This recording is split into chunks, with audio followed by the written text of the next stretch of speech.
يعطيكم ألف عافية متابعيني متابعين قناة فلورا، ويسعد أوقاتكم من وين ما كنتوا بتتابعوني. اللي بتابعني لأول مرة، معكم أم محمد من غزة. وصفتنا اليوم رائعة بامتياز، وصفة دجاج رائعة.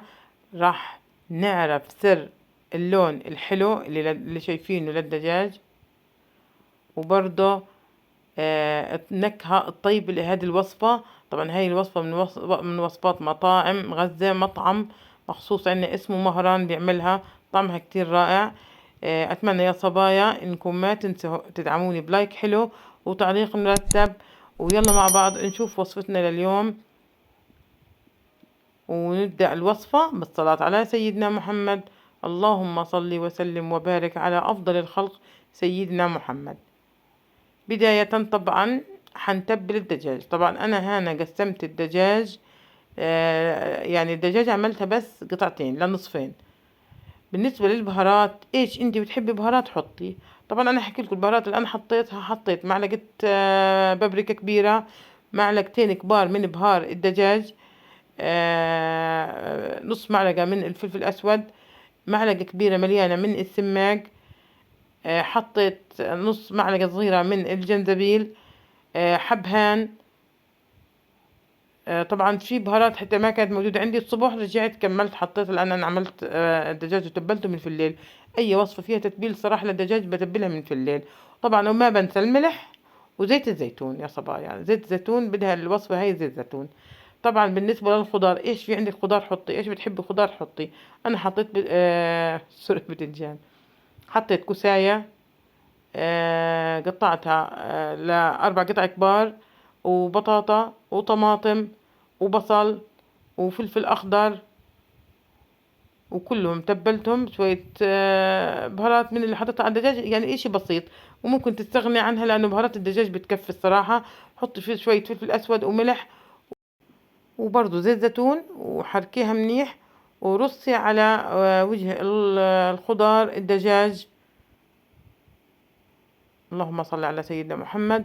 وحنلفها بالقصدير ونحطها بالفرن لحد ما تستوي وتدوب. يعني بدنا اياها تستوي، بدها اقل اشي في الفرن يا صبايا ساعة لساعة وربع، ساعة وعشر دقايق عشان تدوب معانا وتستوي.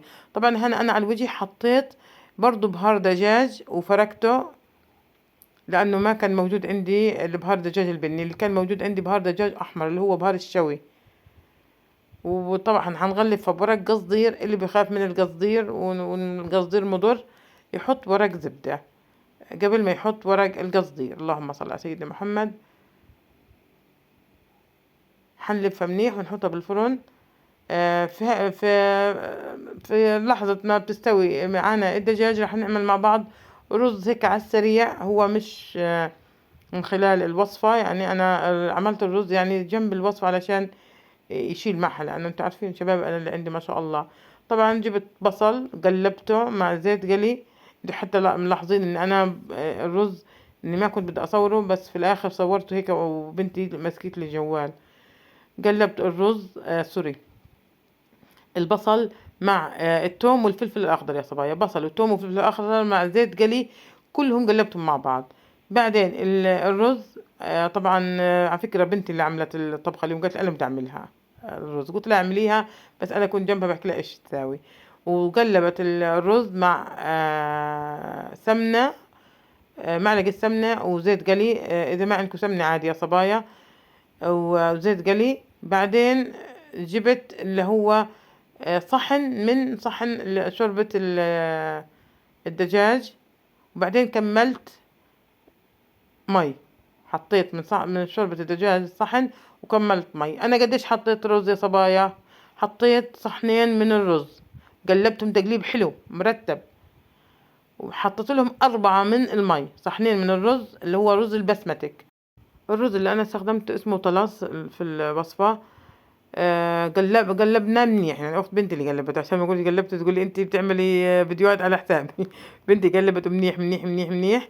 بعدين صبناه على الشوربة اللي كانت تغلي، اللي فيها البصل والثوم، وخليته يغلي. اول ما صفت ميته بس راحت المية عنه، طفيت عنه يا صبايا وكمرته. انا ما بخلي الرز على نار هادية، على طول بطفي عنه وبكمره بحرام او اي شيء زي ما انتم شايفين.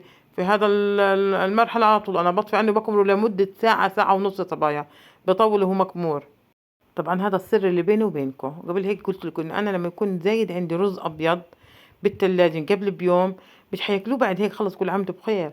بروح بضيفه في الرز وبحركه، وبحركه تحريكه منيح، طبعا أنا حركته ديري بالكم، وغطيته تغطاية مرتبة، ولا بين ولا كأنه محطوط عليه إشي دير. اللهم صل على سيدنا محمد. شايفين هنا الدجاج كان مستوي. طبعا هنا بدي احكي لكم سر اللون. طبعا انا اكتشفت انه اللون مش طبيعي اللي بيكون موجود، فبعد التفتيش والتنقيب حسيت انه لون بحطه صبغة، وفعلا طلعت بتجنن. جبت نتفة صبغة، نقطة صبغة جل بصحن، وحطيت عليها معلقة شوربة يا صبايا، نقطة يعني يا دوب نقطتين، ومعلقة شوربة واحدة، وبالفرشاية مسحت وجه الدجاج ورجعت حمرته. بالفرشاية مسحت وجه الدجاج ورجعت حمرته. شفت هي السر الخطير في لون الدجاج في الفيديو. أنا ما بعرف إذا هم عم بحطوا، بس أنا صراحة حسيت إنه عن جد صبغة. وبرضو أختي نفس الإشي بتحط صبغة. طبعا بيطلع بجنن اللون وحلو. وطبعا هاي فكرة أختي، فكرة اللون والتنقيب.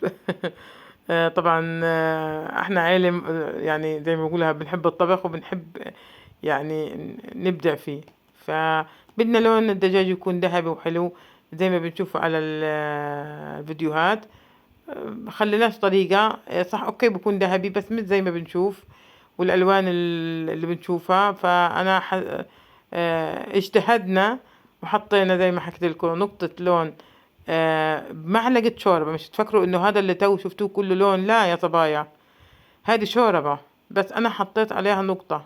ديروا بالكم. طبعا الخبز هذا هو فراشيح الشاورما او الخبز العراقي. وممكن خبز صاج، لو عندك خبز صاج بزبط كتير. بنجيبه بنشرب من شوربة الدجاج، وبنحاول انه نطري الخبز. يا الله ما اسكاه يا صبايا، بديش احكي لكم والله بشهي، جربوها رائعة جدا. هذه الوصفة رائعة بمعنى الكلمة رائعة، جربوها ومش حتندموا بإذن الله تعالى.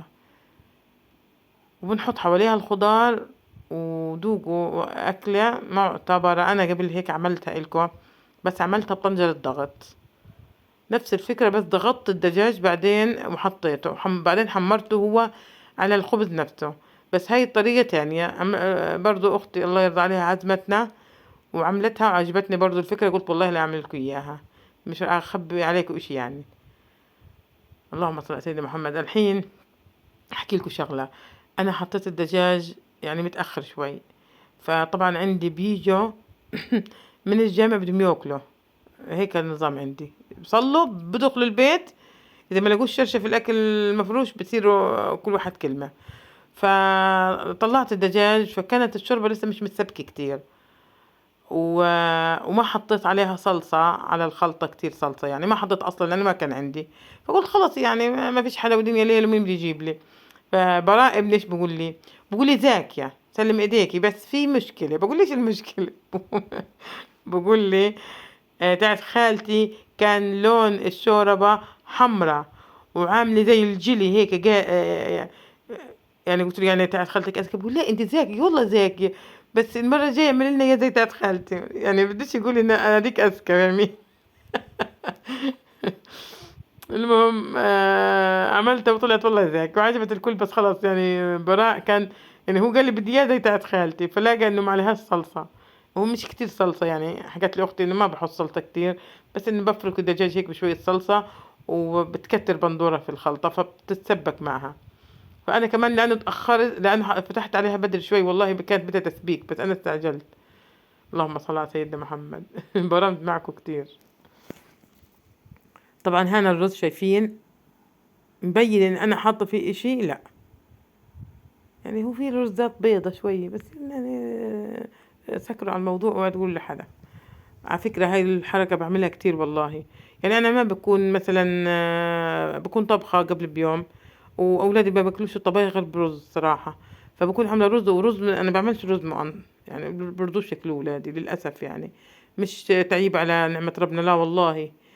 بس أولادي ما باكلوه، فأنا باعمل رز، والله باعمل رز يعني كلّه رز طلس أو بسمتيك أو ياسمين، فخسارة إني أكبّه، فباعمل هاي الحركة خاصةً لمّا يكون يوم الجمعة زايد.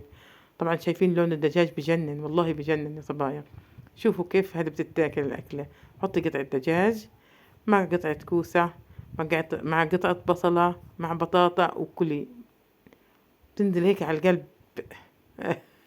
مش على المعدة، على القلب بتنزل، طعمها كتير زاكي، شايفين ولادي مستعجلين.